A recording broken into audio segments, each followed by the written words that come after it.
A millionaire arrives home early to his ranch and nearly faints from the shock of what he sees. The sound of a child's laughter was like a bullet to the chest for James Harrington. He froze in his tracks, his hand still resting on the door of his armored SUV, a sleek black beast that clashed violently with the ranch's gravel and dirt driveway. James wasn't supposed to be there yet.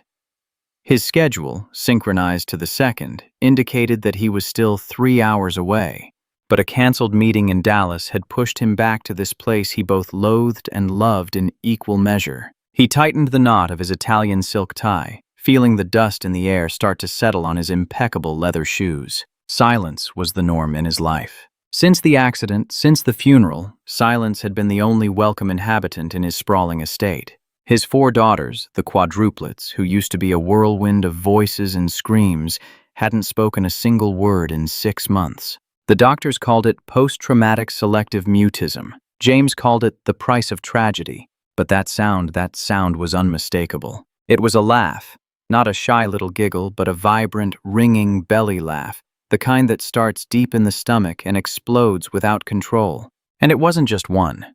There were several, blending into an out-of-tune, beautiful choir. James felt a lump in his throat. His heart, usually a cold and precise clock, started hammering against his ribs with a violence that scared him. He slammed the vehicle door with too much force and walked toward the back of the property, guided by that noise he thought was extinct. He passed the empty stables, ignoring the smell of hay and old wood, his gaze fixed on the main barn. What he saw when he turned the corner left him paralyzed, unable to take another step. The scene before him looked like something out of another world, or maybe a past life he no longer remembered how to live. There, in the middle of the corral where the earth was damp and chickens pecked nervously, was Emily Brooks, the new employee, the 23-year-old woman the agency had sent with impeccable references for cleaning and household management. But the woman James was seeing had absolutely nothing to do with protocol. Emily was wearing her blue uniform, yes, but her white apron was stained with mud.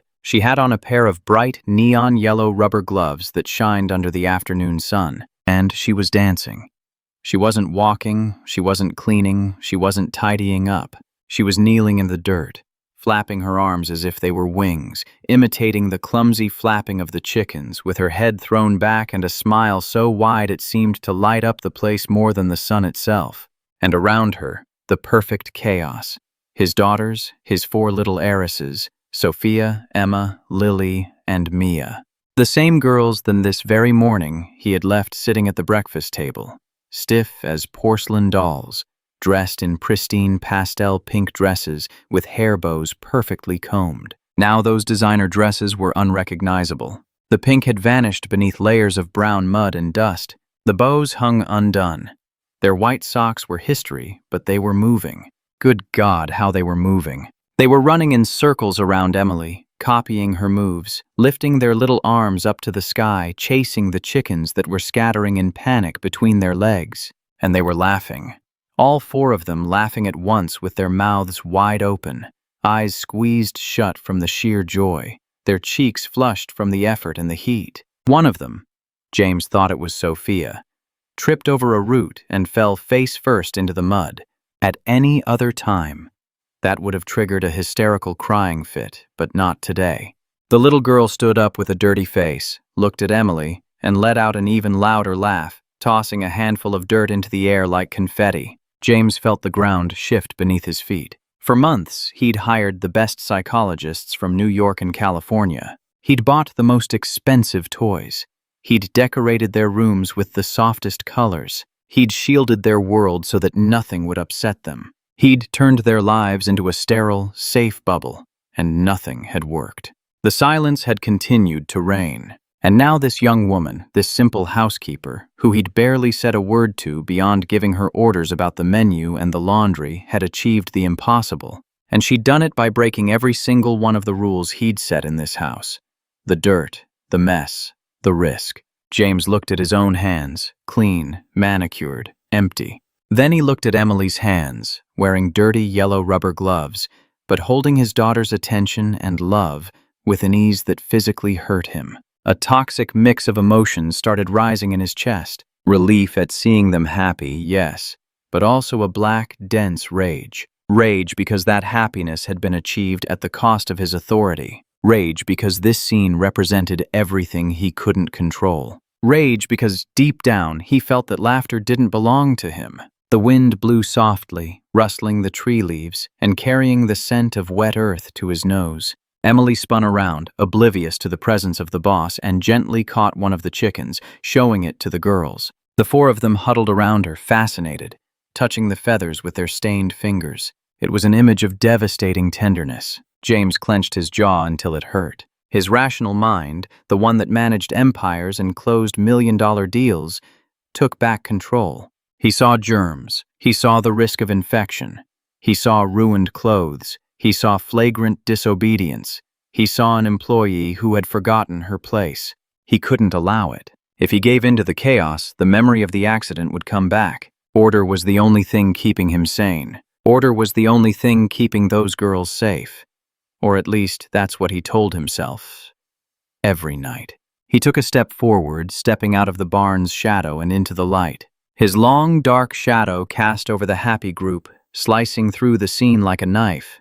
"But what the hell is going on here?" His voice thundered, deep and commanding, shattering the magical afternoon air like glass hitting the floor. The father's fury. The effect of his shout was immediate and devastating. It was like someone had hit the off switch on the universe. The laughter cut off so abruptly that the echo seemed to hang there, orphaned in the air. The chickens, spooked by the thunder of James's voice, flapped frantically and scattered toward the coop. But what broke Emily's heart, she had spun around with her eyes wide open, was the girls' reaction. The joy on their faces evaporated in a split second, replaced by absolute terror.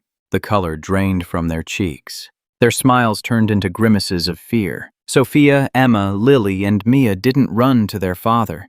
They didn't seek his protection. On the contrary, they backed away instinctively, stumbling over each other, and ran to hide behind Emily's legs. They clung to the employee's blue uniform, staining it even more with their little mud-covered hands, burying their faces in the fabric of her apron, shaking visibly. James stood there, frozen.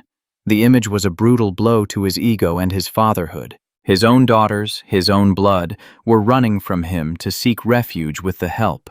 That ignited a flame of cold anger in his eyes.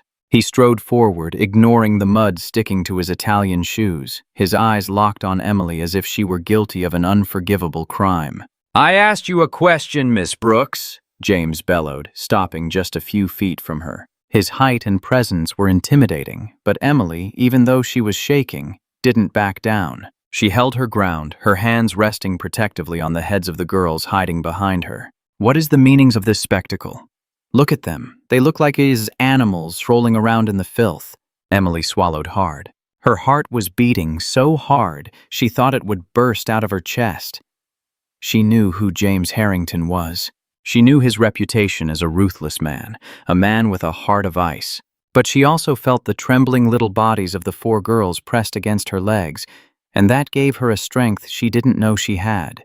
"Mr. Harrington," she began, her voice shaky but clear. "We were just playing."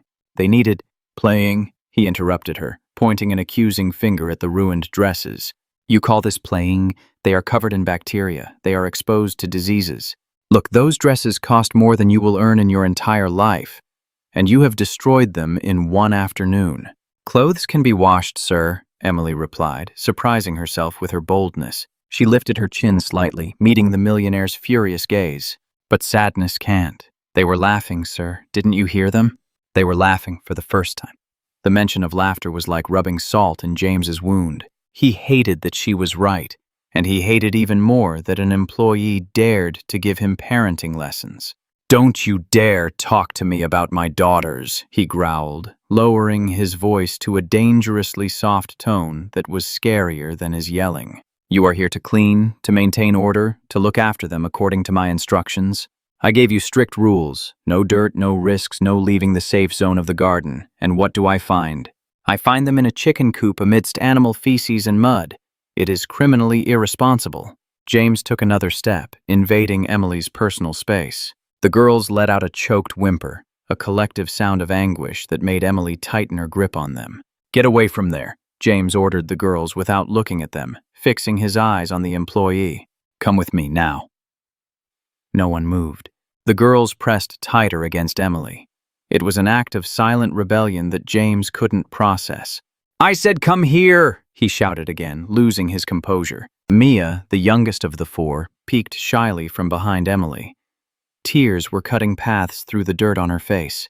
She looked at her father, then at Emily, and hid again, shaking her head. That rejection was the breaking point. James felt something snap inside him. It wasn't just anger, it was pain. A deep, ancient pain. But his defense mechanism twisted it into blind authority. He couldn't handle the emotional rejection, so he resorted to executive power. "Enough," James said, straightening up and adjusting his jacket with a sharp tug. "You're fired."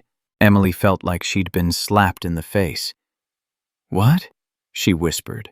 "You heard me. I want you to pack your things and get off my property. Right, no. I won't allow an irresponsible person to put the health and discipline of my daughters at risk." "Sir, please," Emily pleaded. "Not for the job, but for the girls." She could feel them tense up as they understood the tone of dismissal. "Don't fire me, they need me. I don't do it out of malice. I do it because they need to feel alive. They need to touch, to feel. They're little girls, not dolls." "They are my daughters," James cut her off, ruthless. "And you are nothing here anymore. Security will escort you to the exit in 10 minutes. If I see you here when the sun comes up again, I'm calling the police for trespassing." James crouched down, and with a movement fast and firm, he grabbed Sophia and Emma by the arms, ripping them away from the shelter of Emily's legs. The girls didn't scream. Their muteness prevented it. But their mouths opened in a silent, heartbreaking cry, kicking in the air as their father lifted them up. "No, don't hurt them. You're scaring them," Emily cried out, stepping forward instinctively, forgetting for a second that he was the owner and she was the employee. James spun around with a girl under each arm and shot her a glare so icy it froze her in place. "Don't you dare take another step," he warned. "Stay away from them. Your influence ends here." Emily stood there in the mud with empty hands and dirt-stained yellow gloves, watching as the richest man in Texas carried his daughters away as if they were defective packages that needed repairing. The other two girls, Lily and Mia, ran after their father weeping soundlessly, looking back toward Emily, reaching out to her as if she were their only lifeline in a stormy sea. James didn't look back. He walked toward the mansion with a steady stride, forcefully dragging his family back to the sterility, the silence, and the loneliness of his enormous, empty house. Emily fell to her knees in the mud. The chickens, seeing the danger had passed, started to approach again, pecking near her boots, but the magic was broken. The sun was starting to set, and the afternoon chill cut right to the bone. "I'm sorry, my girls. I am so sorry," Emily whispered to the wind as tears began to stream down her face, mingling with the dirt. Inside the house, the sound of a door slamming shut echoed like a final verdict. Silence had returned to the life of James Harrington, but this time, the price to pay would be much higher than he imagined. The immediate firing. James's order didn't take even 2 minutes to be executed. The head of security, a burly man named Ramirez, who had been working for the Harrington family for years and never questioned an order, appeared at the garden entrance, stone-faced. "Get her out of here, Ramirez." "Ramirez," James ordered, without even looking back, while shoving the girls toward the inside of the mansion. "And make sure she doesn't take anything that isn't hers." Emily struggled to her feet, wiping off her mud-stained knees. She felt the humiliation burning on her cheeks hotter than the afternoon sun. She didn't care about the money. She didn't even care about being homeless that night. What tore her soul apart was watching how the solid oak doors of the main entrance were closing, swallowing up the 4 little girls who just moments before were laughing like never before. Ramirez approached, looking a bit uncomfortable. Even he, used to the boss's coldness, could sense that something was wrong in the air. "Miss Emily, please," the guard said in a low voice, pointing toward the maids' quarters, which had a separate side entrance. "Don't make this any harder. The boss is very upset." "He can't do this to them, Ramirez," she said, her voice cracking, ignoring his instruction. They were happy. "Did you see them? My God, they were laughing. Those girls have been dead inside for months in that house, and today they were finally children again. "I know, miss, but he's the father and he signs the checks. Let's go." Emily was escorted to her small room. She had 10 minutes, James had said. 10 minutes to erase her existence from the quadruplets' lives. With trembling hands, she pulled her old suitcase out from under the bed. She didn't have much. A pair of worn-out jeans, 2 t-shirts, a photo of her own mother, and the storybook she used to read to the girls in secret at night when James thought they were already asleep. As she picked up the book, a sheet of paper fell to the floor. It was a drawing, a scribble made with wax crayons where you could see 4 little figures dressed in pink and a taller figure dressed in blue, all under a giant, smiling sun. Underneath, in the shaky handwriting of someone learning to write, it said, "Mommy." Emily pressed the drawing against her chest and let out a stifled sob. She tucked the paper carefully among her clothes as if it were the most valuable treasure in the world. She zipped up the suitcase. The metallic sound of the zipper echoed in the empty room, like the end of an era. When she walked out to the backyard, escorted by Ramirez toward the main gate, something happened that stopped everyone's hearts. A sharp thud against the glass. Emily spun around. In the large window on the second floor, the one facing the playroom, there were 4 pairs of small hands pressed against the glass. It was the quadruplets. They'd managed to slip away from the other maids and were pressed right up against the window. They couldn't scream. Their trauma wouldn't let them, but their mouths hung open in a silent scream, pounding on the glass with their fists, fogging it up with their breath and their tears. A second later, James appeared behind them in the window. His face was a mask of barely contained rage. Emily watched as he yanked them away from the glass and slammed those heavy velvet curtains shut. It blocked the view, blocked the light, blocked their goodbye. "Keep moving, miss," Ramirez insisted, gently taking her arm, even though his eyes were full of pity. "If he comes down and sees you're still here, it's gonna be a lot worse." Emily walked toward the wrought iron gate. Every step felt like it weighed a ton. As she stepped out onto the dusty road, the automatic gate started closing with a slow, steady electric hum. She just stood there on the side of the road, suitcase in hand, with her blue uniform still on, watching the bars slide together until they locked with a final metallic click. She was all alone. The sky started getting dark, signaling a coming storm, and not just the weather, but inside that house, which looked like an impenetrable fortress now. Emily didn't leave. She couldn't. She walked a few yards to a big, leafy tree at the edge of the property, sat down on her suitcase, and decided to wait. She didn't know what she was waiting for, but every instinct was screaming that she couldn't leave those girls tonight. Inside the mansion, there was a deadly silence. The atmosphere had become suffocating. James Harrington had declared war on the dirt. Right after shutting the curtains, he'd marched the girls straight to the master bathroom. He shooed away the other maids who tried to help. He was going to handle this himself. He needed to make sure every single trace of this mess was wiped clean. The bathroom was like a cathedral of white marble and gold faucets. James turned on the hot water, filling the tub with a mixture of imported soaps that smelled like sterile lavender. A clinical scent that had absolutely nothing to do with the smell of wet earth and life that was clinging to the girl's skin. "Get in," he ordered, pointing at the water. The girls obeyed mechanically. Fear had pushed them back into their usual catatonic state. They let him undress them without a fight, just like rag dolls. When James started scrubbing their arms and legs with the sponge, he did it hard, rubbing their skin until it turned raw and red. It was like he wanted to scrub away not just the mud, but the memory of the whole afternoon. The water turned brown in seconds. For James, seeing that filthy water in his immaculate bathtub was just confirmation that he was right. "Look at this," he muttered, more to himself than to them, as he rinsed out Sophia's blonde hair. "Look at all this filth. How could she expose you to this? You're princesses, not farm girls. You could get sick. You could get hurt. I take care of you. I'm the only one who really takes care of you."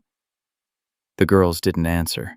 They just sat there in the water, pulling their knees to their chests, staring at him with big, empty eyes. There was no trace left of the little girls who'd been chasing after the chickens. The light behind their eyes had gone out completely. Once they were clean, James dressed them in identical white silk pajamas and brushed their hair until it gleamed beneath the chandelier light. Perfect,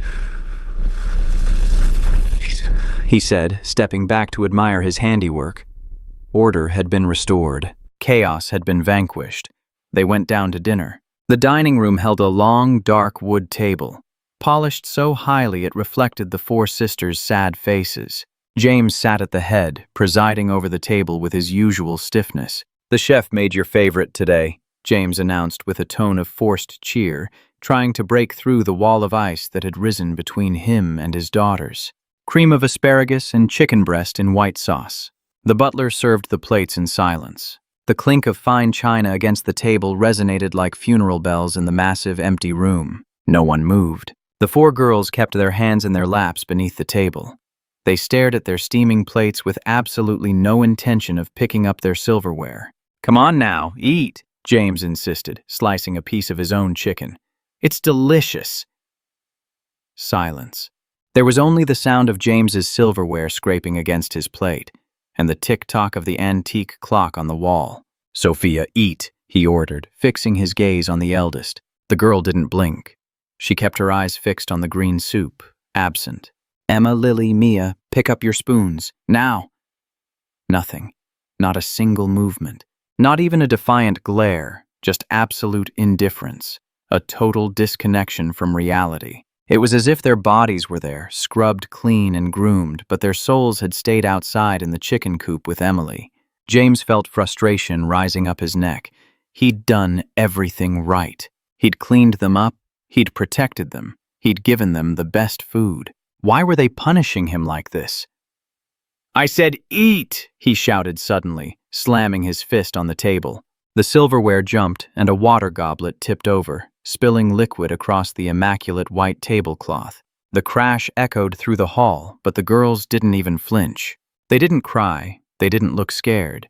They just kept staring at their plates, motionless. That lack of reaction was what broke James. If they'd cried, it would have been something. If they'd screamed, it would have been an interaction. But this silence was an abyss. He realized with growing horror that the cleanliness had brought back the sadness. He'd washed away the mud, yes, but he'd also washed away the life. The house was spotless again. No dust, no noise, everything in its place, and it felt colder than a tomb. James stood up abruptly, tossing his napkin over the mess of spilled water. "Fine, if you don't want to eat, then don't eat," he shouted at them, feeling powerless. "Go to your room right now." The girls slid off their chairs in unison like little white silk ghosts and walked in single file toward the stairs, without glancing at their father even once. James stood alone in the immense dining room. The silence buzzed in his ears. He poured himself a glass of whiskey with slightly trembling hands and walked to the window.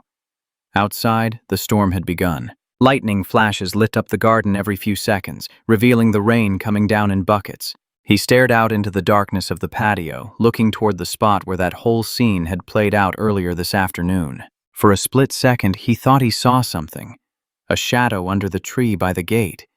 But he told himself that was impossible. Emily would be long gone by now. No one would stay out in this rain. "It's for their own good," he whispered against the cold glass, trying to convince himself. "It's for their own good." But deep down, as the whiskey burned his throat, James Harrington knew that tonight, in this perfect $1,000,000 house, he was the poorest man in the world. And the silence, that silence he had tried so hard to protect, was now slowly choking him. The discovery in the chicken coop. The whiskey couldn't stop James's hands from shaking, let alone drown out the deafening noise of his own thoughts. The house was quiet, filled with that pristine, perfect silence he had demanded, but now it felt like being trapped inside a coffin. He glanced at the wall clock. It was past 10 at night. The girls must have been asleep for hours, deep in that chemical, dreamless slumber that seemed to be their only escape since their mother died. James couldn't just sit there. The image of Emily on her knees in the mud, her dignity shattered yet somehow still intact, kept playing in his mind like a scratched record. And above all, the laughter. That laughter from his daughters that wouldn't leave him alone. Why were they like that with her? Why with a stranger who smelled like cheap soap and dirt, and not with him, the man giving them the whole world on a silver platter? He needed air. He felt like the mansion walls were closing in on him. He set the crystal glass down on the table with a sharp thud and walked over to the back doors. When he opened them, the wind slapped him in the face, damp and heavy with static electricity. The storm that had been threatening all afternoon was about to break. The sky was a churning black mass that blocked out the moon, but it wasn't raining hard yet.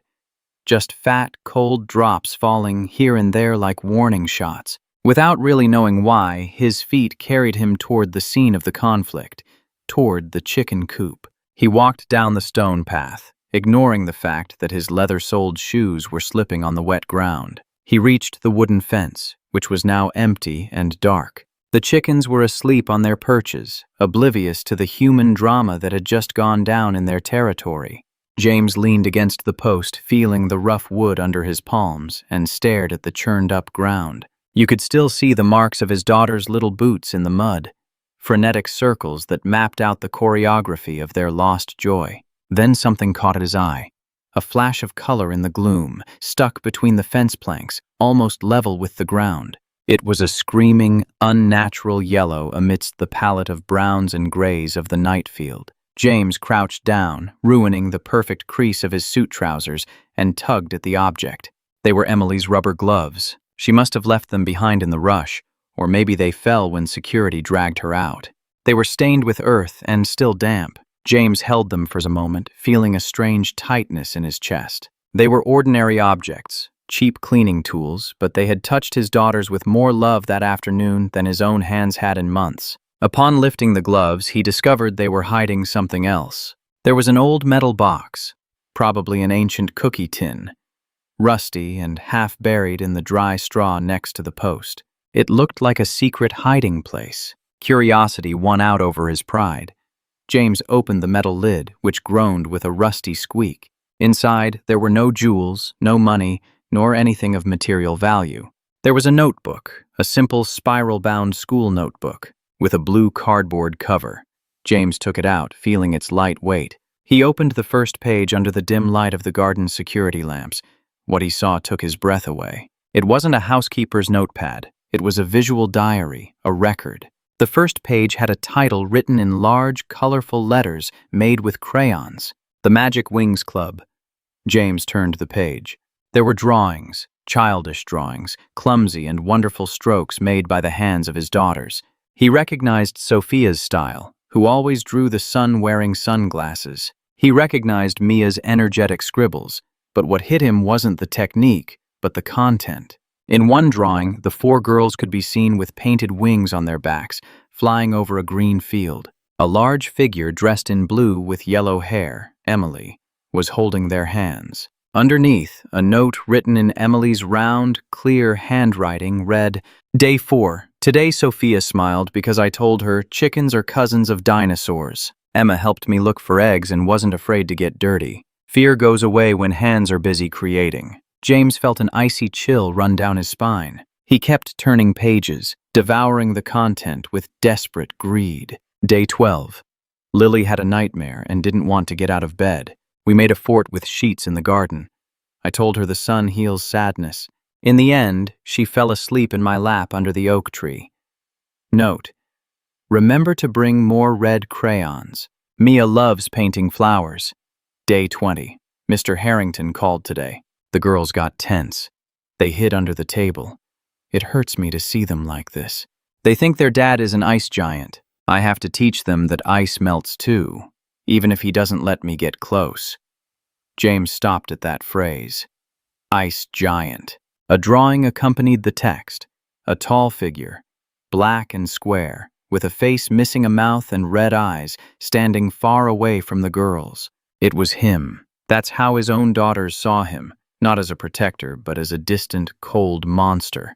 Hot, furious tears stung James's eyes. He had thought his money protected them. He had thought his sternness kept them safe from the chaos of the world. But Emily, in barely a month, had understood what he refused to see. His daughters didn't need armored security. They needed life. They needed to get dirty. They needed to know the world wasn't a sterile, dangerous place, but a place where chickens are dinosaurs and the sun cures pain. On the last page, there was a Polaroid photo stuck on with adhesive tape. It must have been from that very morning, before he arrived. The four girls were looking at the camera with jam-smeared faces, making funny expressions. Emily was peeking around a corner, laughing. James touched the photo.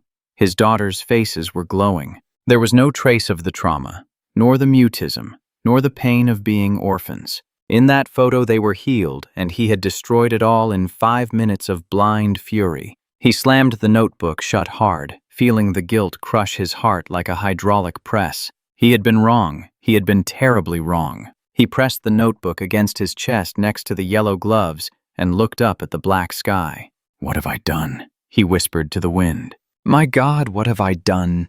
A raindrop fell on his cheek, mixing with a solitary tear, and then another and another. The sky split open and the storm burst forth with all its fury. The night crisis. The thunder was apocalyptic. A thunderclap shook the earth beneath James's feet, so loud it made his teeth vibrate.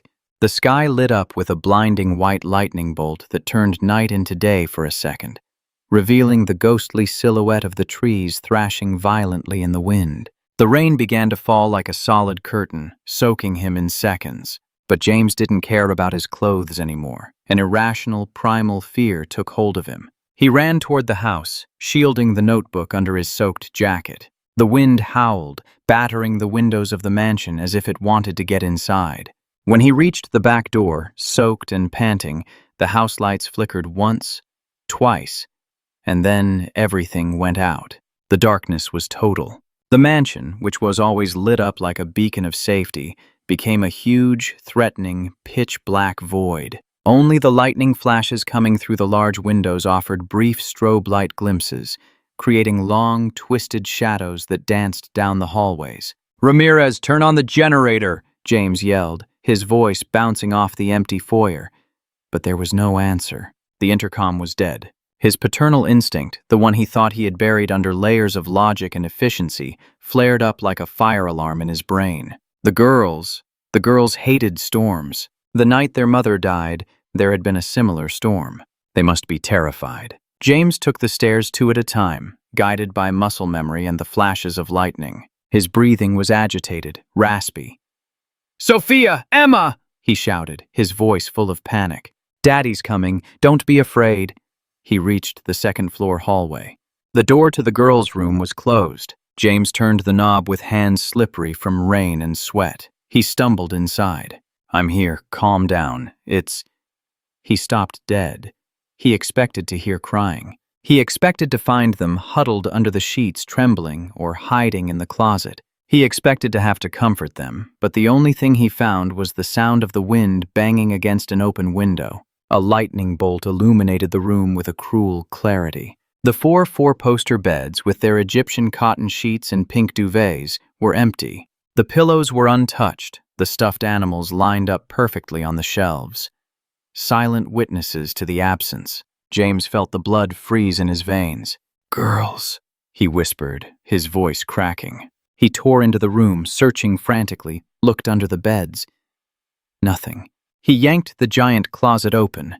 Just hanging clothes. He ran to the attached bathroom. Empty. "Girls!" he screamed now, a gut-wrenching scream that ripped from his very core. He rushed to the open window. The curtains were whipping horizontally from the force of the gale, letting in the rain that was already pooling on the hardwood floor. James leaned out, ignoring the water pelting his face. He looked down.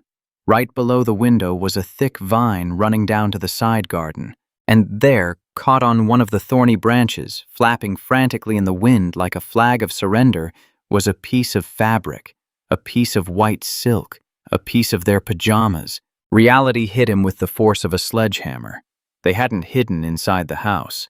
They weren't playing hide and seek. They had escaped. His daughters, his little 4-year-olds, who had never even gone into the hallway alone, had escaped in the middle of the worst storm of the year, and James knew exactly where they were going or who they were looking for. They weren't running from the storm. They were running from him. They were going to find the only person who had ever made them feel safe. Emily. James backed away from the window, pale as a corpse. The clock in his mind started racing at breakneck speed. The ranch was massive, acres of wilderness, creeks swelling with the rain, animals, open wells, farm machinery. And outside the ranch, the state highway, where trucks barreled past without seeing a thing in the downpour. It was 10:30 at night, pitch black, pouring rain, and his daughters, voiceless, defenseless, and dressed only in silk pajamas, were out there, alone in that hell. James bolted out of the room, slipping in the hallway, flying down the stairs with suicidal desperation.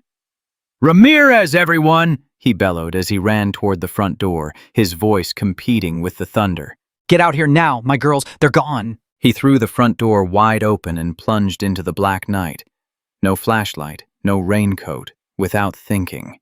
The businessman was gone. The millionaire obsessed with cleanliness was dead. Now, only a terrified father remained, ready to tear the world apart with his bare hands if necessary, to find his daughters before the darkness swallowed them forever. The desperate search. The outside of the mansion had turned into a war zone. The wind howled with the violence that James had never witnessed from the safety of his climate-controlled offices. The rain didn't fall. It hammered horizontally, like thousands of ice needles piercing his exposed skin. In seconds, his Italian linen shirt clung to his chest, see-through and soaked, and his leather-soled shoes, designed for boardroom carpets, turned into useless skates on the lawn that had become a swamp. "Sophia, Emma!"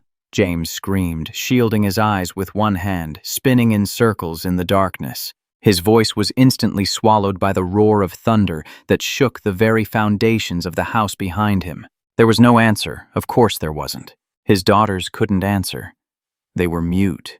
That reality, which for months had been just a clinical annoyance or a source of silent sadness, was now revealing itself as a death sentence. If they were hurt, if they were trapped, they couldn't scream for help. They were invisible ghosts in the midst of the storm. James ran toward the main path, slipping and falling to his knees. The impact was brutal. He felt a sharp stone tear through the fabric of his pants and slice into the skin of his knee, but the physical pain was irrelevant. He got up, spitting mud, his hands black with earth, and kept running. "Lily! Mia!" He bellowed again, his throat burning. The headlights of a security vehicle flared on in the distance, sweeping through the rain with beams of white light. But they were searching in the wrong perimeter, near the stables. James knew, with a visceral certainty that churned his stomach, that they hadn't gone to the horses. He looked down at the ground, desperately searching for any sign. The mud. That same mud that hours before had seemed repugnant and unacceptable on his daughter's dresses, was now his only hope. And there he saw it. Under the flashing glare of a lightning bolt, he saw a footprint. It was small, tiny, barely an indentation in the soft earth that the water was about to wash away. And a meter further, another and another. A pathetic, wobbling trail of small feet, some barefoot, others in socks that were falling apart in the mud. The trail didn't lead back to the house. It didn't go toward the barn. It went south, toward the exit, toward the highway. James's heart stopped for a second. The state highway was less than 1 kilometer away. It was a fast road, full of cargo trucks crossing the night with zero visibility, driven by exhausted men who would never see 4 little girls crossing the asphalt in the torrential rain. "No, no, no," James gasped, forcing his legs to move faster. He understood his daughter's plan with devastating clarity. They weren't running away aimlessly. They had a destination. They were going to find Emily. They'd seen her leave through the main gate, and in their desperate, childish logic, they thought if they walked far enough in that direction, they'd find her. They were heading straight into danger because he, their own father, had kicked out their only source of safety. James ran like a madman. He was running out of air. His lungs burned as if he'd swallowed fire. Every step was a battle against the mud that tried to suck his shoes off, slow him down, trap him. "Damn it!" he screamed, tripping over a root and falling face first for the second time. This time his face sank into the mire, the metallic taste of earth and blood filling his mouth. He laid there for a second, sprawled on the ground, humiliated, defeated, covered in the very filth he despised so much. His money, His Swiss bank accounts, his stocks, his lawyers, none of it mattered here. He was a rich man who couldn't buy his daughter's safety. He was a powerful man who couldn't stop the rain. He pushed himself up with a primal grunt, wiping his eyes with his filthy sleeves. He wasn't James Harrington the tycoon anymore. He was just a terrified father fighting the elements. That's when he saw something that froze his blood, colder than the rain. The footprints, they veered off. They weren't heading for the main gate. In the dark and the chaos, the girls had gotten turned around. Their tracks hooked left, moving away from the gravel path, and straight into the brush, heading for the slope that dropped to the west edge of the property, toward Coyote Creek. A creek that, in the summer, was just a harmless trickle of water where the deer drank. But James knew, because the foreman had warned him in reports he barely read, that when it rained like this, that creek turned into a death trap. A fast, violent, deep current, strong enough to sweep away cattle, trees, and little girls. No! The scream tore from his throat, raw and jagged. Not that way. James switched directions, throwing himself through thorny bushes that shredded his suit and his skin. He didn't feel the cuts. He only heard one thing, a dull, steady roar rising above the wind. The sound of water rushing with fury. Fear turned into pure panic. He imagined their tiny bodies, Sophia, Emma, Lily, and Mia being swept away by the black water, spinning in the current, unable to scream, unable to breathe. Hold on, He begged the empty air. Daddy's coming! Daddy's coming! He ran blindly, slamming into low branches, hurdling fallen logs. The ground dropped off sharply. His feet slipped in the clay mud, and he started sliding out of control, shooting down the slope on his back. He tried to brake, digging his fingers into the dirt, tearing his fingernails, desperate not to fall into the void that he knew was close. He slammed to a halt against the trunk of an old tree. The impact knocked the wind out of him, leaving him dizzy for a second. From there, clinging to the tree, he looked down. Lightning lit up the scene, and James saw his worst nightmare come true. The creek had burst its banks. What used to be dry land was now a raging torrent of chocolate-colored water, dragging branches and debris along with it. And there, on a tiny island of dirt that the water was eating away fast, trapped between the current and a wall of mud they couldn't possibly climb, were the four of them. They were clinging to each other, forming a little ball of mud-stained white pajamas, shaking violently as the water lapped at their bare ankles. They were alive, but the water was rising fast. Disaster was seconds away. Girls!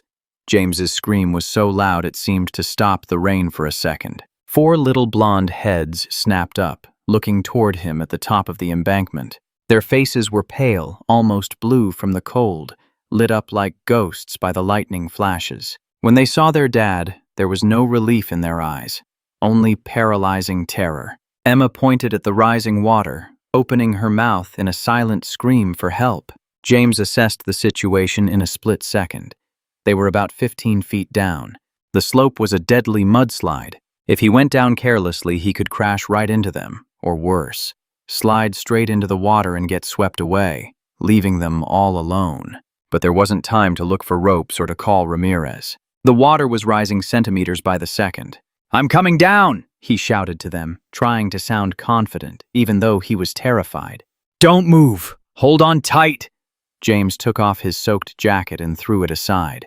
He loosened his tie and started to climb down, digging his heels into the mud and grabbing onto exposed roots. It was a disaster. He'd barely gone down 2 meters when the ground gave way beneath his weight. James lost his balance. His feet flew up and his body slammed against the hard mud, sliding violently downward, straight toward the turbulent water, just a few meters from where the girls were.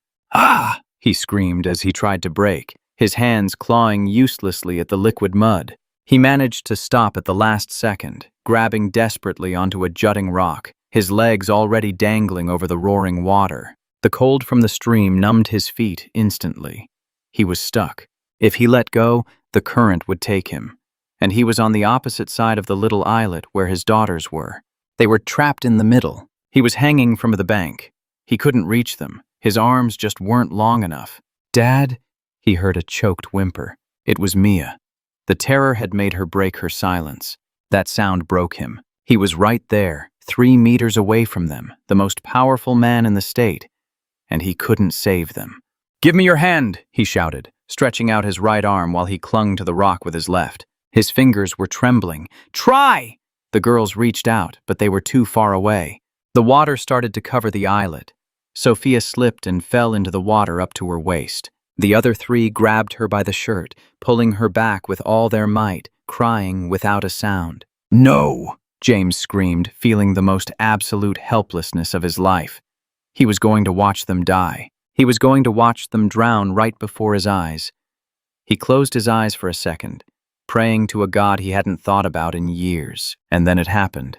From the darkness on the other side of the stream, where the slope was less steep but just as dangerous because of the undergrowth, a figure emerged. It wasn't a security guard, it wasn't a firefighter, it was a fast, agile shadow, moving with fierce determination. Emily hadn't left. She hadn't taken the bus. She had stayed camped outside the walls in the rain, sensing the disaster, listening to the screams carried by the wind, and she had gotten there before anyone else. "Emily!"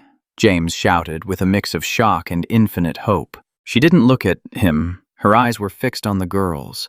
She was wearing her street clothes, soaked to the bone, her hair plastered to her face, but she moved with a confidence that James envied. She didn't hesitate.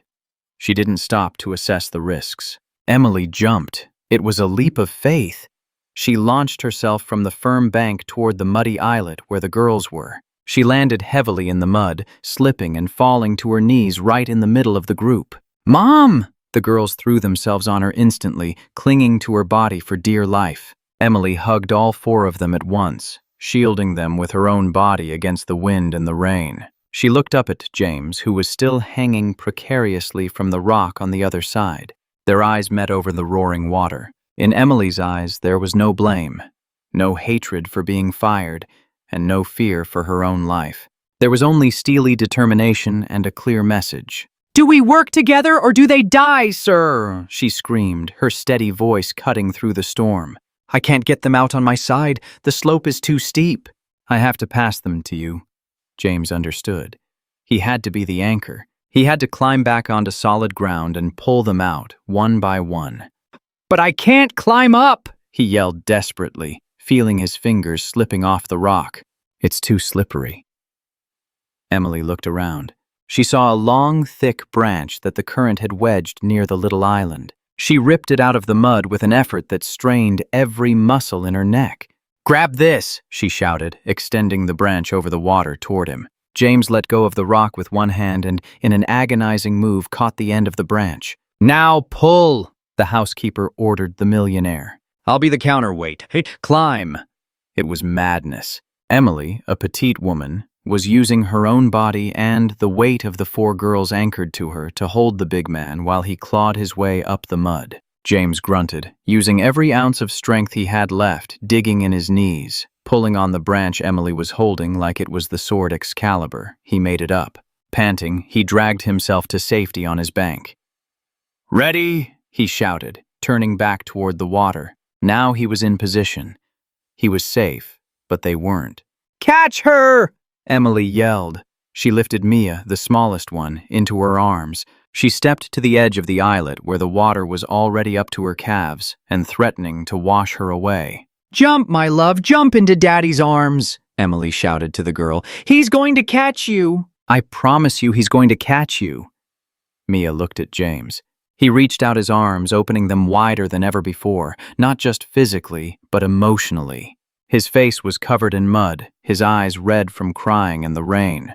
"Come here, Mia, I've got you," James swore. "I swear on my life, I've got you." Emily threw the girl. It was a short flight over the black water. James lunged forward, catching the small body in midair, squeezing her against his chest with desperate strength. He felt his daughter's heart beating like a scared bird against his own. "I've got her!" he screamed, setting her down on the safe ground behind him. The next one by one. Lily, Emma, Sophia. Emily lifted them up, gave them courage, and threw them into the arms of a father who was there to catch them for the very first time. Dirty, broken, but present. When James caught Sophia, the last of the girls, the water level suddenly surged. A large log came rushing down the current and slammed into the islet. The ground gave way. "Emily!" The four girls and James screamed in unison. The islet crumbled. Emily lost her balance. She didn't have time to jump. The water hit her legs with the force of a truck and dragged her away. James watched in horror as the current took the woman who had just saved his family. She didn't scream. She just raised a hand trying to grab onto something as the dark water swallowed her up and dragged her down river into the pitch black of the night. No. James scrambled to his feet, leaving the girls safe under the tree, and bolted along the riverbank. His eyes locked on Emily's head as it bobbed up and down in the water. "I am not leaving you." The millionaire dove right in. He didn't think, didn't calculate. He threw himself into the swollen creek, swimming with a suicidal fury toward the woman he'd fired just minutes ago for being filthy. Now, she was the only clean and pure thing in his world, and he wasn't going to let her die. The employee rescue. The thermal shock was brutal. The water wasn't just cold, it was freezing. A near-frozen liquid mass that slammed into James like a concrete wall, knocking the wind out of his lungs in one agonizing instant. The current grabbed him immediately, powerful and ruthless, spinning him around like a rag doll. There was no up or down, only darkness, noise, and the suffocating feeling of filthy water rushing into his nose and mouth. James kicked frantically, fighting against the dead weight of his own soaked shoes and trousers. His survival instinct screamed at him to reach the bank, to save himself. But one image burned in his mind like a lighthouse in a storm. Emily's hand disappearing beneath the surface. "Emily!" He tried to scream, but he just swallowed murky water. He broke the surface, coughing and spitting out mud. A flash of lightning illuminated the creek bed, and he saw her. She was about 10 meters ahead of him, fighting to keep her head above water, but she was visibly exhausted. That hit from the log had left her dazed. The current was dragging her straight toward a bend in the creek, where the water smashed violently against a wall of jagged rocks. If she hit that, the impact would kill her. James swam. He swam like he never had in the heated pools of his private clubs. He swam with rage, with desperation, ignoring the burning in his muscles and the submerged branches battering his ribs. "Hold on," he roared in his mind, stroking with a strength born from the absolute terror of having another death on his conscience. Emily went under again. James lunged forward, stretching his arm until he felt like his shoulder would pop out. His fingers grazed fabric. They clamped down on it. It was the collar of her uniform. He yanked back hard, pulling her head out of the water. She let out a hoarse, desperate cough and clung to his arm with surprising strength. Her eyes were wide with panic, but when she saw James, something in her gaze changed. It wasn't relief, it was shock. The millionaire was right there in hell with her. "I've got to get you out!" James screamed into her ear over the roar of the water, but the creek wasn't going to give up its prey that easily. A whirlpool caught them, spinning them around together. James slammed his back against a submerged rock. Sharp pain shot up his spine, but he didn't let go of Emily. He crushed her against his chest with one arm, desperately using the other to grab onto something. Anything. "Sir!" Emily screamed, pointing ahead. A giant root from a fallen tree was sticking out of the muddy bank just a few meters away. It was their only chance before the jagged rocks. "Let's go!" he yelled. He kicked with all his might, driving the weight of both of them toward the shore. The water weighed a ton. He felt his legs turning to lead. They were 1 meter away, half a meter. James threw out his free arm. His fingers slipped on the wet wood of the root. "No!" he screamed. He tried again, digging his nails into the bark, shredding his skin. And this time, he held on. The pull of the current was brutal, stretching his body like it wanted to snap him in two, but he held on. He had Emily held tight with his left arm and his life held with his right. "Climb!" he ordered her, shoving her upward. "Use my body! Climb up!" Emily tried to climb, but she was too weak. The cold had paralyzed her. That was when the beam of a powerful flashlight cut through the dark and hit them in the face, blinding them. "Sir, over here!" It was Ramirez's voice. The head of security and 2 other guards were on the bank, sliding through the mud with ropes in their hands. They had followed the trail they had raced against time. Throw the rope! James roared, feeling his fingers starting to give way on the root. A heavy rope splashed into the water next to them. James caught it with his teeth first, then let go of the root for a split second to loop it around Emily's waist. Tie it! He yelled at her. Quick! No, you first, she replied, coughing up water. Do what I tell you, damn it! He shouted with a ferocity that allowed no argument, tying the knot himself with clumsy, frozen hands. Pull! Get her out! The guards pulled. James watched as Emily was dragged out of his reach, plowing through the water toward the safe shore. Only when he saw Ramirez grabbing her by the arms and pulling her to safety in the mud did James allow himself to feel the exhaustion. Now the boss! He heard Ramirez shout. The rope fell again. James grabbed it, but he had no strength left. His hands wouldn't respond. The cold had reached his bones. The rope was slipping away. James heard a scream. It wasn't Ramirez. He looked up from the water. Emily, soaked and shivering, had broken free from the guards and was back at the edge of the abyss, rope in hand, pulling on it alongside the men. Don't let go! She screamed, crying. For your daughters. Don't let go! The mention of his daughters was the final shot of adrenaline. James closed his fists around the rope, growling like a wounded animal, and let them drag him against the current, slamming against the mud, rising inch by inch until he felt solid ground beneath his chest. He collapsed in the mud, gasping, vomiting water, his heart hammering in his ears like a war drum. He was alive, but there was no time to rest. Dad! Mom! 4 small figures threw themselves onto them. The girls, who had been waiting under the tree, sheltered by fear, ran toward the group as soon as they saw them get out. They didn't care about the mud, or the blood, or the cold. They threw themselves on top of James and Emily, forming a human pile of tears and hugs. James felt Sophia's thin arms around his neck. He felt Mia's head resting on his chest and saw Emma and Lily hugging Emily, kissing her dirty hands, checking her face with trembling fingers to make sure she was in one piece. The millionaire struggled to sit up in the mud. He looked around. Everyone was covered in filth. His suit was ruined. His dignity was in tatters. Ramirez and the guards shone their flashlights on them, respectful but visibly shaken. James looked at Emily. She was sitting across from him and knees pulled to her chest, shivering violently with a split lip and blood on her forehead, but she wasn't complaining. She had 2 of the girls in her lap and was rubbing their backs to warm them up.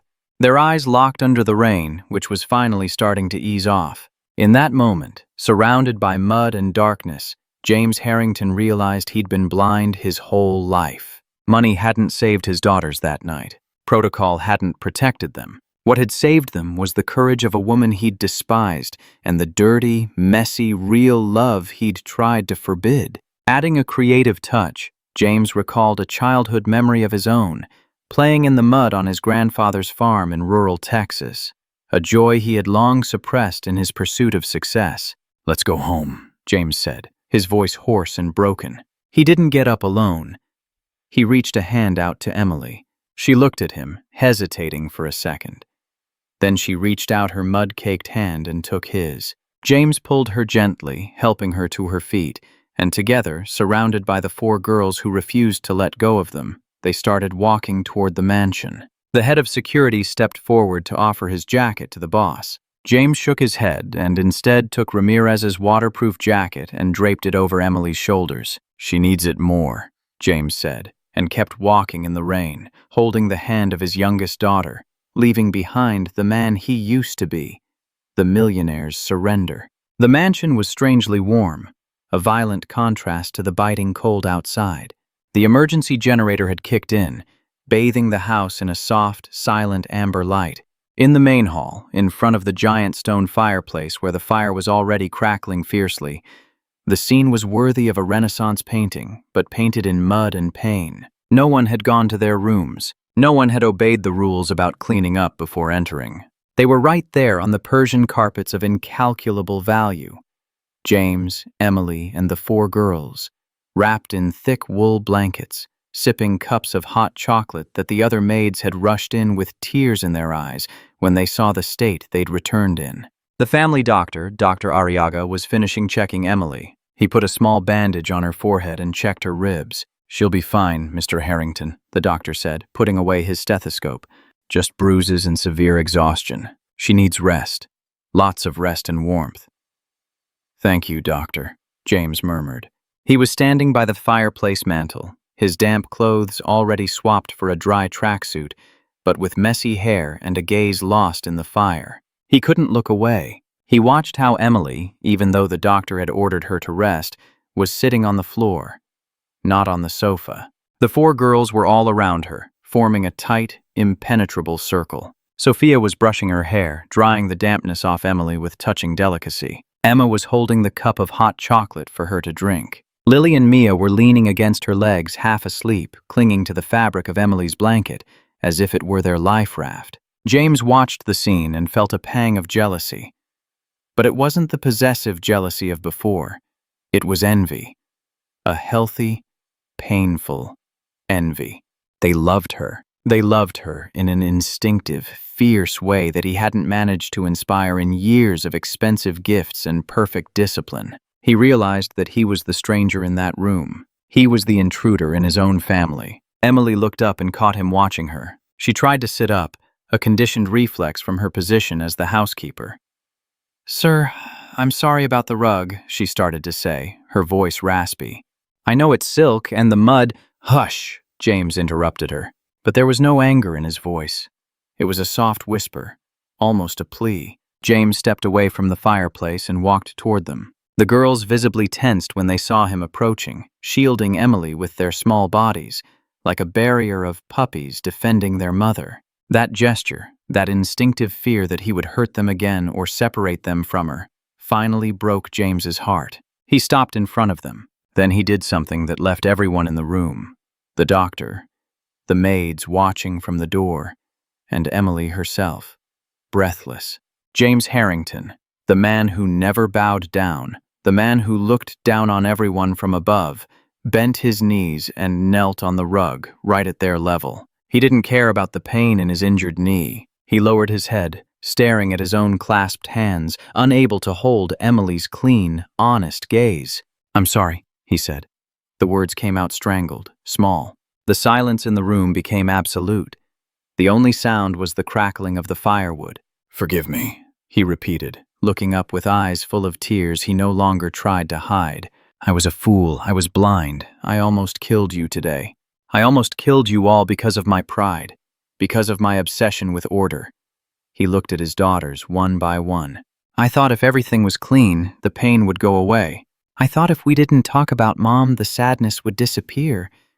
But I only managed to make you disappear too." Then he turned his face toward Emily. She was looking at him with wide eyes, the cup of hot chocolate trembling in her hands.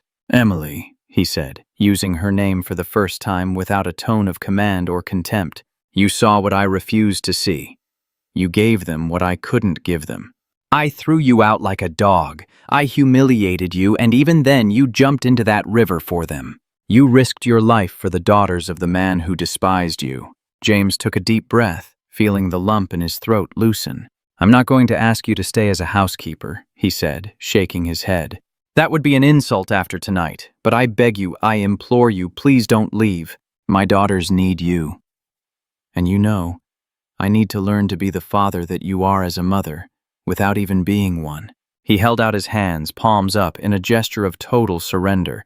"Please, teach me. Teach me not to be afraid of getting dirty."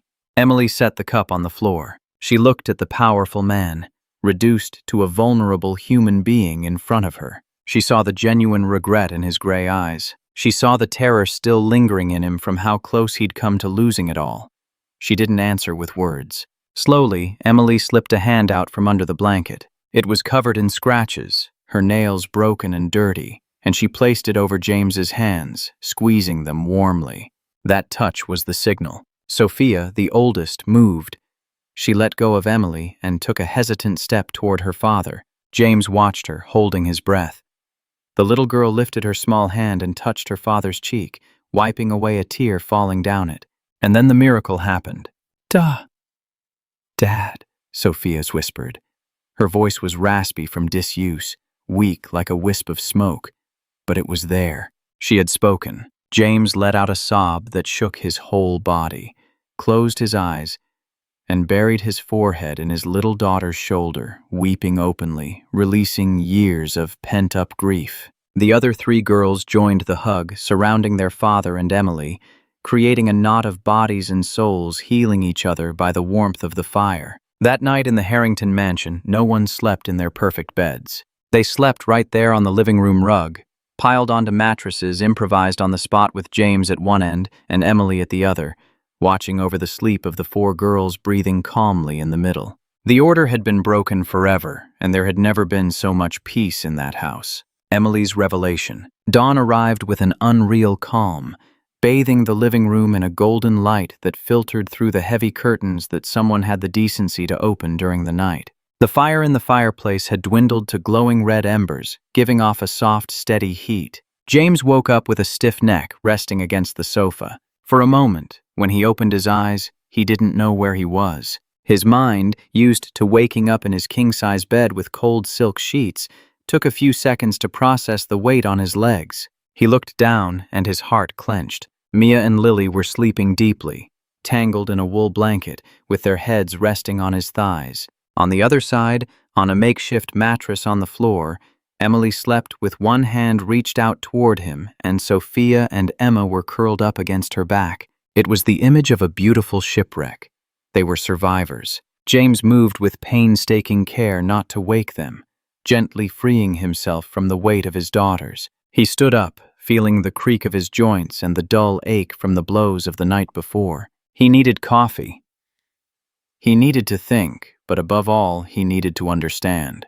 He walked to the kitchen, dragging his feet as the coffee brewed. Filling the air with its bitter, familiar aroma, he heard soft footsteps behind him. He turned around. It was Emily. She was wearing a giant gray wool sweater that belonged to James. It reached almost to her knees, and she was walking barefoot. She looked small, fragile, but her eyes held a disarming clarity. "Good morning, sir," she whispered, hugging herself against the morning chill. "James," he corrected, pouring 2 cups. "After last night, I think 'sir' is unnecessary. Here, take it." He held out the steaming cup. Emily held it with both hands, letting the warmth seep into her bruised fingers. A comfortable silence settled in, something that had never existed between them before. James leaned against the kitchen's marble island, staring down at the steam rising from his coffee. "I have to ask you something, Emily," he said finally, not meeting her eyes, terrified of the answer. "Why the chicken coop? Of all the places on the ranch, of all the safe play zones, I built the playgrounds I had imported from Europe and installed in the North Garden. Why did you take them to that filthy old place?" Emily blew on her coffee before answering. She knew the question wasn't a scolding, but a genuine need to understand the abyss that had grown between him and his daughters. "I wasn't the one who chose the place, James," she said softly. "It was them." James looked up, confused.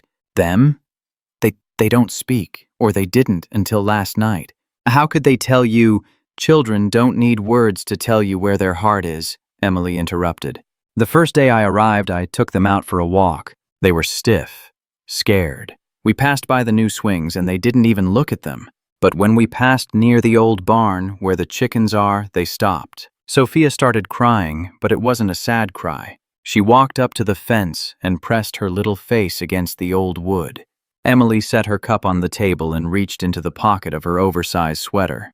"I found this yesterday before you got home. It was hidden on a high beam in the chicken coop, covered in dust.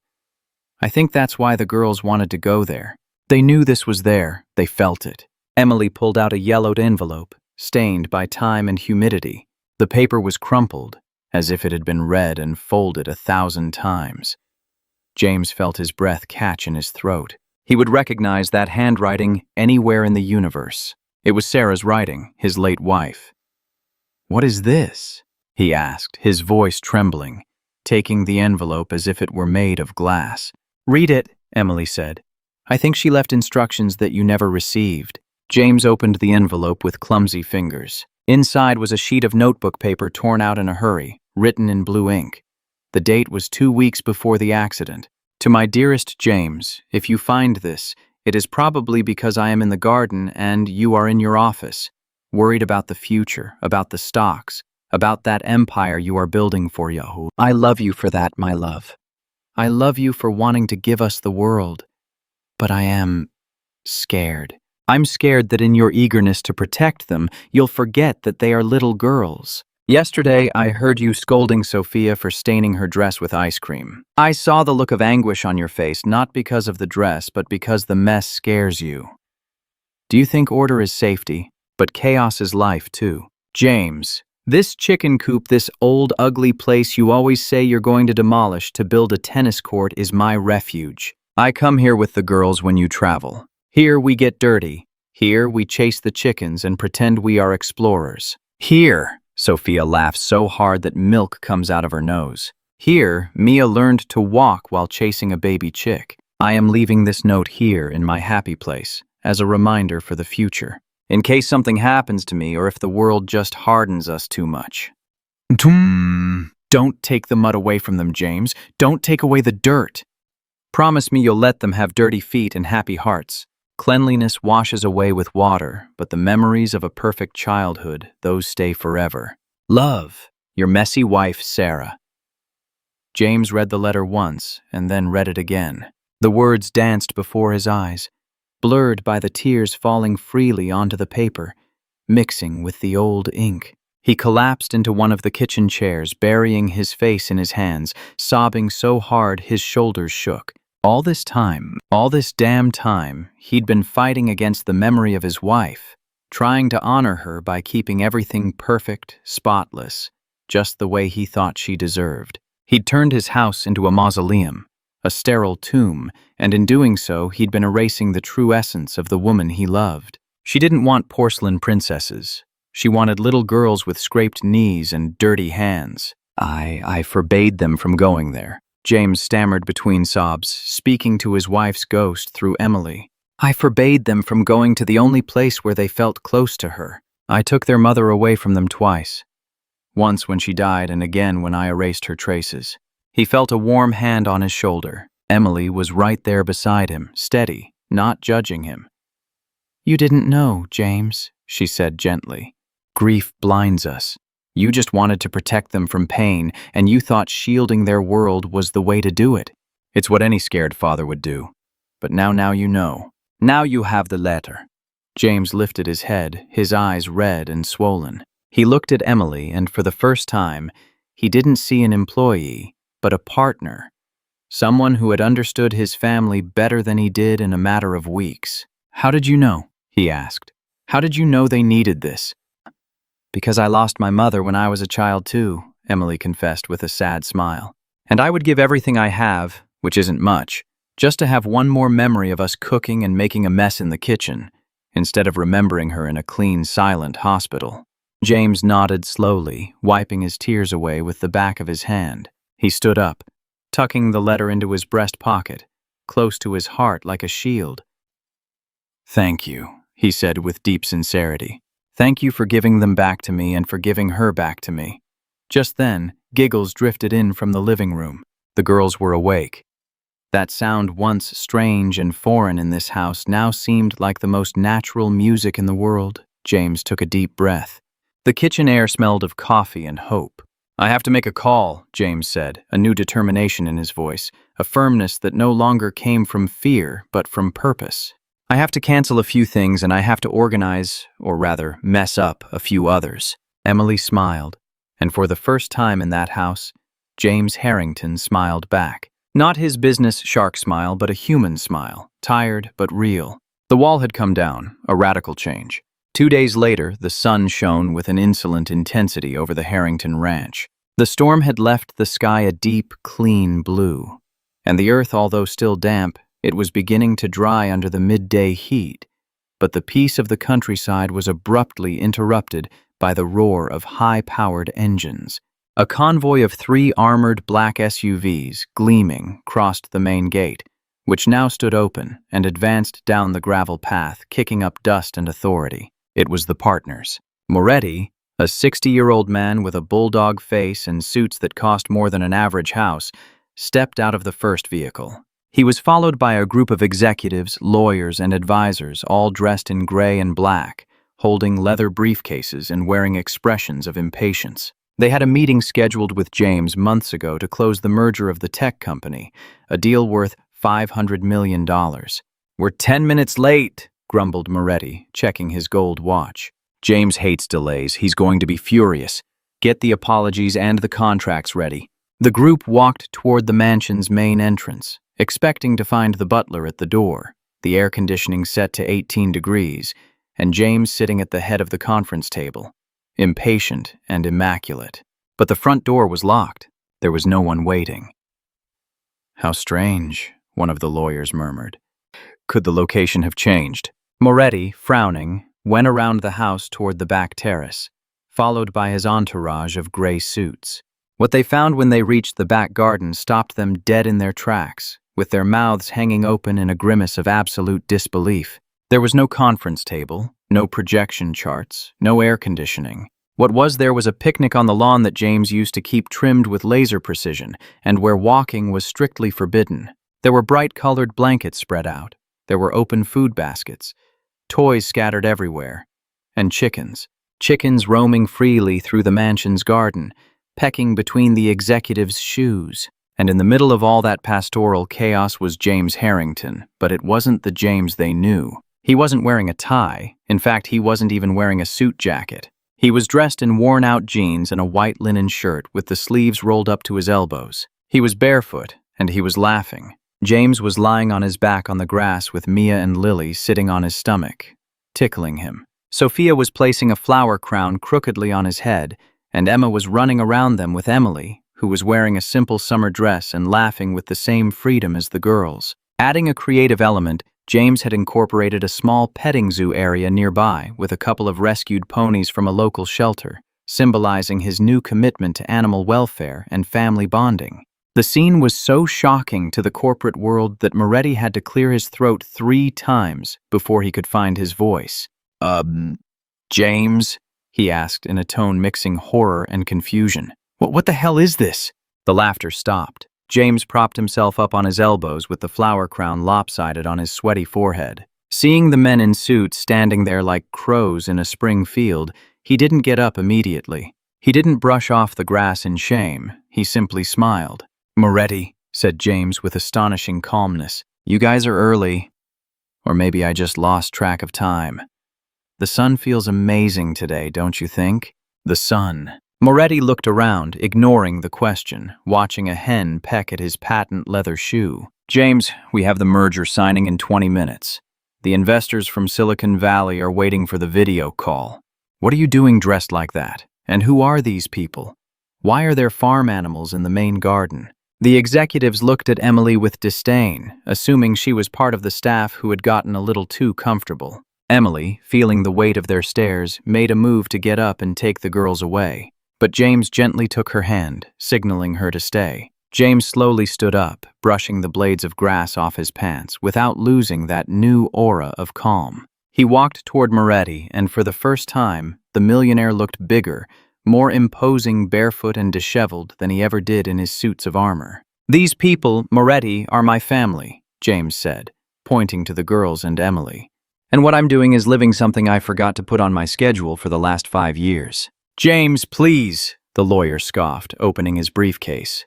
"I understand you need to blow off some steam, but there is $500 million at stake. We can't play farm right now. We need your signature. You have to go change and make yourself presentable." James looked at the contract the lawyer was handing him. Then he looked at Sophia, who was watching him with big eyes, waiting to see if the ice giant dad would return. He looked at Emily, who was holding Emma in her arms. "No," said James. The word fell like a stone in a pond. "What do you mean, no?" Moretti asked, stunned. "I'm not signing today, and I'm not getting changed. In fact, I like how I look. My daughters say I look soft." "You've gone crazy!" Moretti exploded, losing his patience. "If we don't sign today, the penalty will be in the millions. You're throwing your reputation overboard just to play with chickens and nannies." James closed the distance between him and Moretti. His gaze hardened for a second, reminding everyone of the business shark. But this time, the bite was different. "Listen to me closely, Luis," he said, using the lawyer's first name, something he never did. "For years, my reputation was that of a man who never failed, who was always impeccable, who made money while he slept, And while I was doing that, my daughters forgot how to speak. And I forgot how to feel. I almost lost them 2 nights ago. I almost lost the only thing that actually matters because I was too busy making sure nothing got dirty.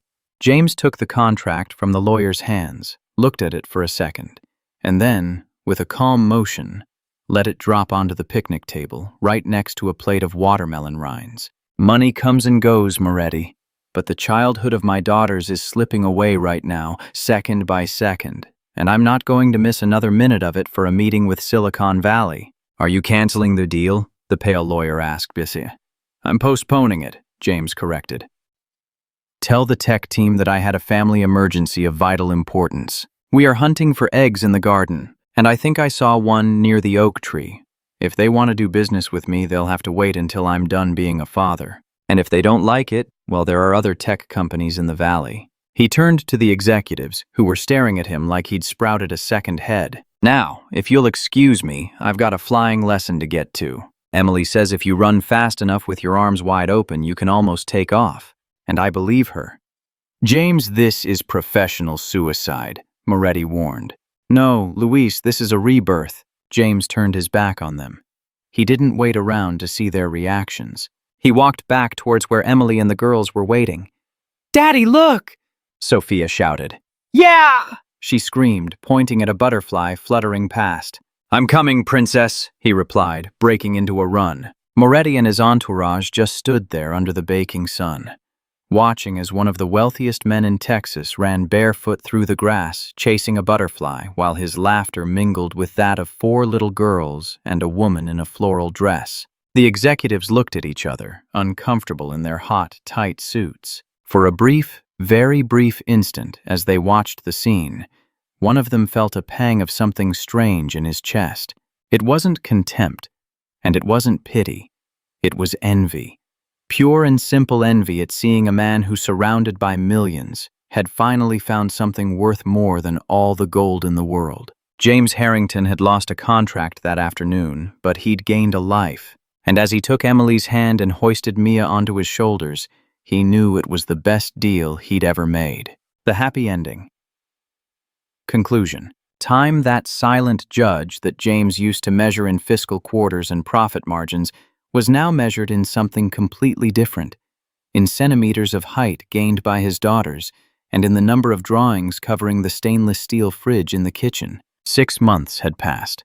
6 months since the Great Storm, as they called it at the ranch, now an event that had split the history of the Harrington family into a gray before and a technicolor after. It was Saturday morning. The spring sunlight poured through the living room windows, but it no longer lit up a museum exhibit where untouchable Ming vases used to stand. Now there was a fortress built out of sofa cushions. Where there used to be silence, now there was music. Emily had put on an old country record at a moderate volume, and the twangy rhythm filled the corners that once only knew the echo of lonely footsteps. James came down the stairs. He wasn't wearing a suit. He was wearing worn-out jeans stained with green paint, and a white t-shirt that showed off arms that were more toned. Not from the gym, but from carrying little girls and building tree houses. Daddy! Daddy, look! The shout came from the kitchen. It was Lily.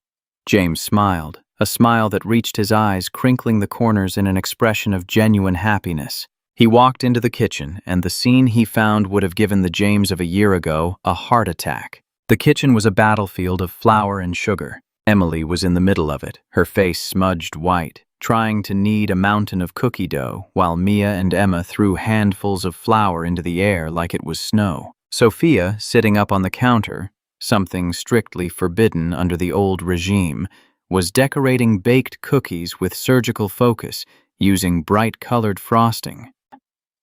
"Good morning, my disastrous bakers," James greeted, dodging a cloud of flour. "Daddy!"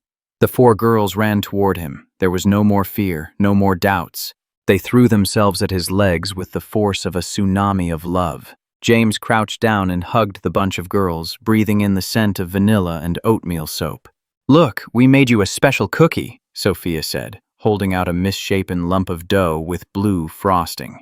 "It's a shark because you're the Shark King, but one of the good ones." James took the cookie as if it were a sacred relic. He took an exaggerated bite, making faces of pure pleasure that drew loud laughter from the four of them. Delicious. Tastes like victory.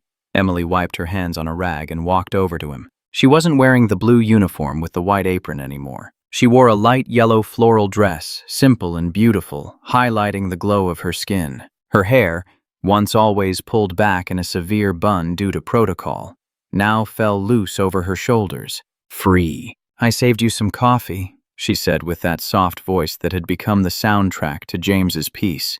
Thanks, he replied, taking the cup, but not taking his eyes off her. How did you sleep? With 4 human alarm clocks jumping on my bed at 6 in the morning, she laughed. So, very well.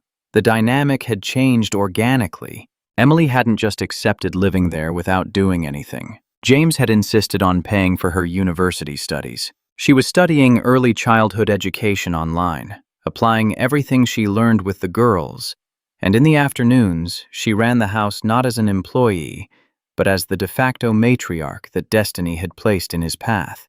Adding creatively, Emily had started a small community program on the ranch, inviting local kids for playdates, helping the girls make friends and turning the once isolated estate into a hub of joy. I have a surprise, James announced, setting down his cup. Get dressed, we're going out. Where to? Emma asked with eyes wide open. To the place where it all started. The ride in the truck, now full of car seats and cookie crumbs in the back, was short. James drove to the west edge of the property, near the creek, but he didn't stop at the accident site. He continued a little further toward a raised clearing that overlooked the whole valley. There, under the shade of a century-old oak tree, was a new construction. It wasn't a tennis court. It wasn't a helipad. It was a park, but not a park made of imported plastic and metal. It was an adventure park made of wood, ropes, and tires. There was a giant tree house, a suspension bridge, and most importantly, a zone specifically designated as the mud pit, with a hand-painted sign that read, "No entering clean." Wow! The girls shouted in unison. It's for you, James said, turning off the engine, so you never forget that getting dirty is part of growing up. The girls didn't wait for more instructions. They opened the doors and shot out toward the playground. James and Emily stayed back, watching them run. The wind moved the tall grass, and the sound of the creek, which had once been a mortal threat, was now a relaxing background murmur. James turned toward Emily. His face went serious for a moment, but it was a seriousness charged with emotion. Emily, he said, taking her hands. She turned, surprised by the change in tone. What's wrong? Don't you like how the swing turned out? The swing is perfect. It's my life that wasn't until you came along. James took a deep breath. He'd negotiated corporate mergers with the toughest men in the world without breaking a sweat. But now, standing in front of this woman who'd shown up at his house with nothing but an old suitcase and a giant heart, his knees were shaking. I've spent the last few months trying to make it up to you for how I treated you at the start, trying to be the father they deserve. But I've realized something. I can't do it alone. I don't want to do it alone. And I don't want you here just because they need you. Emily stared at him, her dark eyes shining with a mix of hope and fear. I want you here because I need you, he confessed, letting out the words that had been stuck in his throat for weeks. I need you when I wake up. I need you when I've had a bad day. I need you so we can laugh at my failed attempts at cooking. I love you, Emily. I fell in love with you the moment I saw you jump into that river. But I love you more every day I watch you teaching my daughters how to be free. James reached into his pocket. He didn't pull out a giant, flashy diamond ring from Tiffany's. He pulled out something much more meaningful. It was a simple silver chain with a small, feather-shaped pendant hanging from it. A bird's feather. I know you don't like expensive jewelry, he said, fastening the chain around her neck. This is to remind you that you taught all of us how to fly. Emily touched the cold pendant against her skin, and tears began to roll down her cheeks. They weren't tears of sadness. They were tears from a hard life that had finally found a safe harbor. I love you too, James, she whispered. I've loved you since I saw that underneath that suit of ice. There was a man willing to ruin his shoes for his daughters. James didn't wait any longer. He grabbed her by the waist and kissed her. It was a slow, deep kiss under the midday sun, sealing a pact that didn't need lawyers or signatures, a family pact. In the distance, the girls stopped their games. When they saw their dad kissing Mama E, they started clapping and screaming. "Kiss! Kiss! Kiss!" They chanted, jumping in the mud puddle. James and Emily pulled apart, laughing, their foreheads touching. "I think we have an audience," he said. "I think we have a family," she corrected. That afternoon, Ramirez, the head of security, did his usual rounds. But instead of patrolling the perimeter with a gun and a scowl, he was carrying a bag of marshmallows. He walked over to the bonfire James had lit in the backyard. Night had fallen, and the stars were shining with a clarity you only see out in the country. Around the fire, the scene was the very definition of wealth.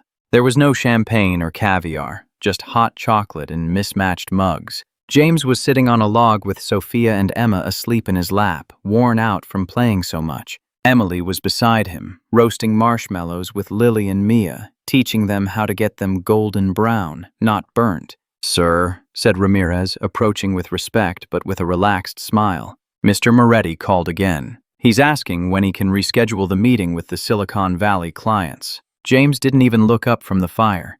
He stroked Sophia's hair gently. "Tell him I'm busy, Ramirez." "Busy, sir?" Ramirez looked at the peaceful scene. "Yes, tell him I'm investing in my most valuable asset." James looked at Emily, who winked at him from across the fire, "and that the returns are infinite. Tell him to call next month or next year." "Understood, sir." Ramirez nodded, visibly pleased, and retreated into the darkness, leaving the family in their bubble of light. James looked at the sky. For the first time in years, he didn't feel the weight of his dead wife's absence. He felt her presence, yes, but not like a painful ghost.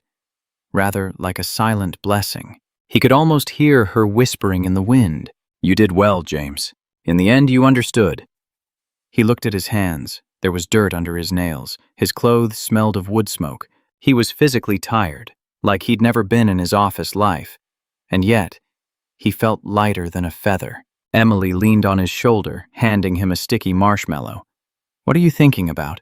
she asked. James took the sweet, tasting the burnt sugar, and looked at his 4 daughters, safe, sound, dirty, and deeply loved. "I'm thinking about how I was the poorest man in the world while having millions in the bank," he replied, wrapping his free arm around her. "And now I'm the king of the universe, and all I needed was a little mud and a lot of love." The fire crackled, sending little orange embers up toward the stars. In the distance, a rooster crowed at the wrong time, confused by the moonlight, and one of the girls laughed in her sleep. The story of the ice millionaire had ended. The story of the Harrington family was just beginning. If this story touched your heart, stay with us. Subscribe to the channel for more stories about love, loss, and second chances. Sometimes healing begins with a single story, and this is just one of many.